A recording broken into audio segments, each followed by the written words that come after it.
Generasi keempat Poco F series akhirnya nongol juga di Indonesia. Poco F4 telah diperkenalkan oleh Xiaomi Indonesia secara resmi pada 30 Juni 2022. Ponsel seharga 5 jutaan ini menyapa publik bersama Poco F4 GT. Sebagai suksesor Poco F3, Poco F4 tetap mengusung jargon yang sama, yakni flagship killer. Kenapa begitu? Soalnya hingga video ini dipublish kalian tidak akan menemukan smartphone 5 jutaan lain dengan chipset premium Snapdragon 870 dan kamera sudah OIS. Snapdragon 870 hanyalah satu alasan mengapa Poco F4 ini sangat menarik. Ada banyak hal-hal menarik lain tentang si ponsel yang akan segera kami suguhkan pada video ini. Selain itu, kami juga menyertakan poin-poin kekurangan yang bikin kami sangat kecewa dan dirasa tidak melakukan upgrade signifikan, yang tidak kalah penting untuk kalian cermati.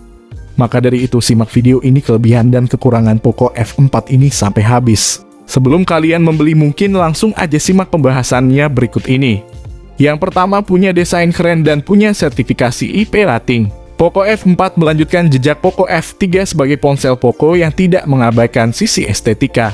Poco F4 punya desain yang tidak kalah cantik dari yang sebelumnya. Mari kita gali seberapa cantik Poco F4 dilihat dari berbagai sisi. Pertama, dari sisi depan, di situ kalian bakal menyadari bahwa seluruh bezel yang mengitari layar punch hole ponsel ini cukup tipis. Adanya lingkaran kecil di tengah atas sebagai tempat kamera depan mungkin akan mengganggu buat sebagian orang. Namun Poco telah mencoba meminimalkan gangguan itu dengan memperkecil ukuran diameter kamera depan menjadi 2,76 mm saja. Poco mengklaim ini adalah salah satu kamera depan dengan diameter terkecil di dunia. Bagian depan ponsel berbobot 196 gram ini juga kuat lantaran diproteksi kaca Corning Gorilla Glass 5. Beralih ke bagian samping, frame rangka melengkung yang menyatukan bagian depan dan belakang ponsel memang masih bermaterialkan plastik. Meski begitu, ukurannya sangat tipis. Hal ini berkontribusi pada ketebalan bodi Poco F4 yang cuma 7,8 mm. Frame ini pun memberikan pengalaman yang prima dan menyenangkan ketika tangan mencengkeram ponsel, begitu seperti yang dirasakan oleh kami.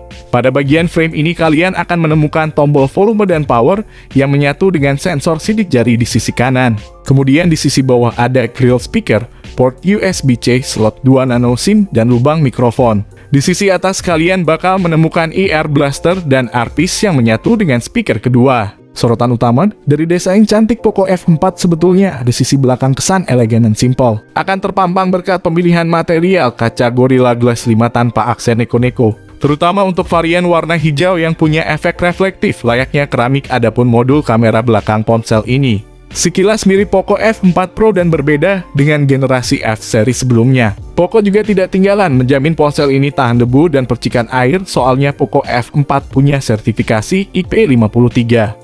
Angka 5 berarti ponsel ini tetap bisa kemasukan sedikit debu, tetapi tidak memengaruhi kinerja. Sedangkan angka 3 bermakna bahwa ponsel yang punya koneksi NFC ini tahan percikan air pada satu sisi. Yang kedua, layarnya jernih. Kalian tentu menyadari bahwa seluruh interaksi manusia dengan smartphone dilakukan lewat sektor tampilan, yakni layar. Pasalnya layarlah yang akan membaca berbagai macam perintah dari jemari tangan kita. Layar pula yang akan menerjemahkan perintah tersebut menjadi sebuah visualisasi tertentu. Dua tugas itu, membaca perintah dan menciptakan visualisasi, sepertinya bisa dilakukan dengan baik oleh layar Poco F4. Sebab di atas kertas spesifikasi dan teknologi yang diusung terbilang mumpuni. Pembahasan kita awali dulu dari kenapa layar Full HD Plus 6,67 inci di ponsel ini bisa membaca perintah dengan baik. Salah satu alasan kuat yang mendasarinya adalah karena touch sampling rate-nya telah mencapai 360 Hz. Angka 360 Hz ini artinya ada 360 titik sentuhan yang bisa diproses dalam satu detik. Ponsel pun hanya butuh waktu sekitar 2,7 milidetik untuk menerjemahkan satu titik sentuhan. Lanjut ke soal beberapa alasan mengapa layar Poco F4 mampu menciptakan visualisasi yang baik. Pertama, layarnya memakai panel AMOLED dari Samsung yang dibikin dari material baru E4. Konon layar E4 bisa memancarkan warna dengan akurasi yang lebih baik serta hemat daya. Poco mengklaim warna yang bisa ditampilkan oleh layar Poco F4 bisa 100% tembus ruang warna DCI-P3. Untuk diketahui, DCI-P3 adalah standar kedalaman warna yang dipakai Netflix, YouTube, dan bioskop modern. Selain itu, layar Poco F4 juga disebut punya rasio kontras 5 juta banding 1, sehingga untuk bisa mengungkapkan satu warna misalnya hitam, Layar ponsel ini punya 5 juta jenis hitam. Tak cukup di situ, teknologi HDR10+ dan Dolby Vision juga hadir guna meningkatkan kecerahan dan kontras saat menyetel video bertaraf HDR. Kami pun mengakui bahwa reproduksi warna dari layar Poco F4 cukup bagus, sebab ia bisa melakukan kalibrasi warna dengan baik untuk menyesuaikan dengan kondisi pencahayaan sekitar. Masalah warna cukup kita lanjutkan ke soal kecerahan berdasarkan tes yang dilakukan kami. Layar Poco F4 bisa memancarkan kecerahan maksimal 716 nits. Angka 716 nits bisa dicapai saat memilih setelan auto. Level kecerahan tersebut tergolong cukup bagus dan memungkinkan pengguna untuk menikmati sajian di layarnya kendati berada di luar ruangan. Adapun kecerahan puncak 1300 nits yang dijanjikan oleh Poco bisa dicapai ketika seseorang tengah menonton video HDR. Hal yang paling penting adalah layar Poco F4 sudah mendukung laju penyegaran tinggi 120 Hz. Dukungan laju penyegaran tinggi ini membuat animasi yang muncul bisa berjalan sangat mulus. Selain itu, kalian jadi bisa memainkan game yang punya setelan grafik 120 fps. Di sisi lain, kalian tidak perlu khawatir jikalau refresh rate 120 Hz membuat baterai jadi boros, sebab Poco F4 bisa otomatis melakukan penyesuaian berdasarkan konten apa yang sedang ditampilkan. Terakhir, kalian bisa menonton film Netflix beresolusi tinggi karena layar Poco F4 sudah mendukung Wi-Fi L1. Yang ketiga, performa mantap. Qualcomm sepertinya sadar bahwa tidak semua produsen bisa menciptakan desain sistem pendinginan yang hebat untuk Snapdragon 888. Pasalnya, potensi maksimal Snapdragon 888 tidak akan tercapai jika sebuah ponsel tak punya rancang bangun sistem pendinginan yang hebat. Hasil alternatif lain dari Snapdragon 888 pun muncul, yakni Snapdragon 870. Chipset 8 inti tersebut diklaim lebih jinak karena core kencangnya memakai arsitektur Cortex A77. Lantas, bagaimana jika Snapdragon 870 dipasang di dalam motherboard Poco F4? Pengujian dengan aplikasi Antutu 9 yang dilakukan oleh kami mungkin bisa memberi sedikit gambaran. Skor Antutu 9 yang diraih adalah 715.000. Poco F4 pun mengungguli seluruh smartphone kelas menengah atas. Kami pun berkesimpulan bahwa GPU Adreno 650 yang ada di dalam chipset Snapdragon 870 memang powerful. Namun Adreno 650 tidak bekerja sendirian. Dia juga dibantu dengan kegagasan RAM LPDDR5 dan memori internal UFS 3.1 dalam menjamin pengalaman gaming terbaik. Di sisi lain, Snapdragon 870 memang tidak gampang panas seperti Snapdragon 888. Namun Poco juga menyertakan Liquid Cool teknologi 2.0+ demi menjaga kestabilan performa dan menjamin kenyamanan pengguna ketika main game. Yang keempat, kemampuan kamera upgrade. Ponsel di harga 5 jutaan memang kerap kali disebut dengan istilah flagship killer. Benar saja, Poco F4 tak hanya suguhkan kinerja berkelas namun juga kemampuan fotografi di atas rata-rata, bahkan membuatnya nyaris setara dengan HP di kelas yang lebih atas. Bagaimana tidak, tersemat lensa utama dengan resolusi super besar di smartphone ini, yakni 64 megapiksel, ultrawide 8 megapiksel dan makro 2 megapiksel. Bukan hanya itu, kamera juga dibekali dengan fitur stabilisasi OIS, sehingga pengguna bisa terhindar dari efek guncangan yang dapat menyebabkan blur saat berfoto atau rekam video.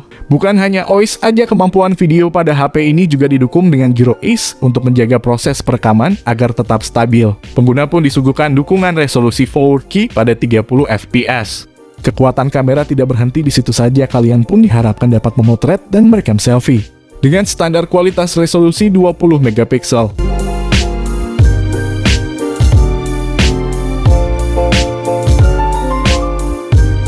Yang kelima, konektivitas lengkap dengan harga terjangkau. Kalau layar dan chipset sudah oke, hal apa lagi yang kalian tuntut agar pengalaman ketika main game bisa tercapai? Tentu suara speaker yang oke di Poco F4. Soalnya dia dibekali speaker ganda stereo kelantangan. Speaker yang mendukung pemutaran audio resolusi tinggi ini bukan sekadar gimmick. Pasalnya kelantangan suaranya masuk kategori sangat bagus. Apabila suara keluaran speaker masih dirasa kurang mantap, kalian bisa memanfaatkan koneksi Bluetooth 5.2 untuk menyambungkan headset nirkabel dengan ponsel ini. Serta ada juga kelengkapan fitur lain seperti koneksi NFC, dual speaker stereo, pendingin liquid cool teknologi 2.0, fingerprint di samping layar, USB Type-C, dan USB on the go. Bukan cuma awet, baterai Poco F4 juga lumayan cepat saat diisi berbekal adaptor bawaan 67 watt. Baterai ponsel ini bisa terisi 100% selama 38 menit charging. Jika melihat banderol harganya, ponsel ini sudah dirilis di Indonesia dan membawa banderol mulai 5 jutaan untuk varian terendahnya. Poco F4 bukanlah produk yang sempurna layaknya ponsel lain. Smartphone memiliki beberapa kekurangan yang patut kalian perhatikan. Kekurangan itu mungkin bisa kalian maklumi, tetapi bisa saja tidak. Kekurangan yang pertama, bodi gampang kotor. Poco F4 adalah ponsel yang punya kepribadian ganda, cantik di luar tapi ganas di dalam. Smartphone cantik karena desainnya yang tipis dan minimalis. Dia juga ganas karena chipset kelas atas Snapdragon 870 yang disandangnya. Sayang, kecantikannya itu gampang ternoda karena sifat kaca Gorilla Glass yang mudah dekil karena bercak tangan. Oleh sebab itu, kalian harus sering-sering mengelap penutup belakangnya. Kekurangan yang kedua, tidak ada jack audio and slot micro SD. Selain lewat speaker, cara lain untuk mendengarkan keluaran suara Poco F4 adalah melalui headset. Sayang sekali ponsel ini tak memiliki jack audio 3,5 mm. Maka dari itu kalian mesti membeli headset nirkabel atau TWS, yang harganya relatif lebih mahal ketimbang headset konvensional. Lain cerita dengan absennya slot micro SD yang sudah dimulai sejak Poco F2 Pro muncul. Di satu sisi micro SD memang memberi opsi penambahan ruang simpan. Namun di sisi lain micro SD disebut-sebut membuat performa sebuah ponsel melambat. Kekurangan yang ketiga, baterainya kecil. Kekurangan yang perlu kalian tahu dari Poco F4 ini adalah kemampuannya untuk kapasitas baterainya. Bayangkan saja dari dua generasi smartphone ini cuma pakai baterai 4500 mAh dengan pengisi daya cepat 67 watt.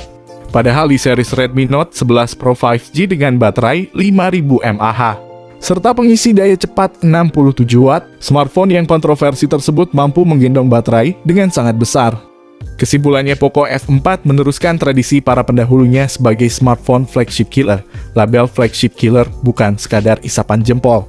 Alasannya, ponsel ini menawarkan chipset kelas atas Snapdragon 870 dan fitur kamera OIS. Dua hal itu membuat Poco F4 punya performa tangguh dan feature-proof. Ketangguhan performa di ponsel ini tidak disia-siakan lantaran didukung pula dengan layar ciamik, speaker stereo keren, dan pengisi daya cepat. Itulah mengapa ponsel ini akan pas dijadikan sebagai teman jika kalian doyan main game. Buat kalian yang fashionable, memiliki Poco F4 bisa meningkatkan level kepercayaan diri kalian. Sebab ponsel ini punya desain cantik dan minimalis berkat penutup belakang kacanya. Saran saya, jika kalian mendapatkan smartphone ini dengan harga 6 jutaan rupiah, mending kalian pilih smartphone merek lain atau mengumpulkan dana lagi untuk membeli smartphone lain. Jika kalian ingin bertanya tentang smartphone ini, silahkan kalian komen di kolom komentarnya. Saya usahakan membalas semua komentar dari kalian.